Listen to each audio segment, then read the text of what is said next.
Tom, thank you very much for being here. Yeah, absolutely. I kind of see Ybor like the movie, Three Faces of Eve, Three Faces of Ybor.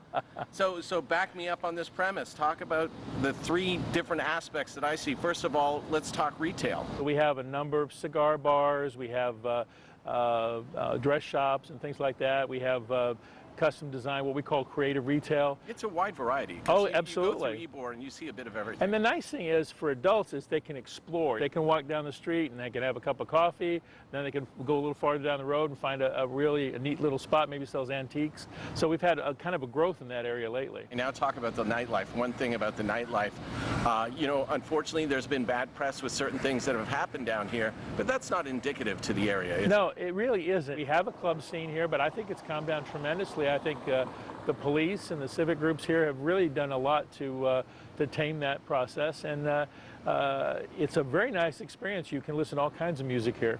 Okay, how about restaurants? We all know about the Columbia. The Columbia seems to be like that cornerstone when it comes to food and restaurants in Ybor, but there's a lot of variety here. Well, we actually have a good term you used. We have kind of a backbone of restaurants that have been here a long time. The Columbia being here over 100 years.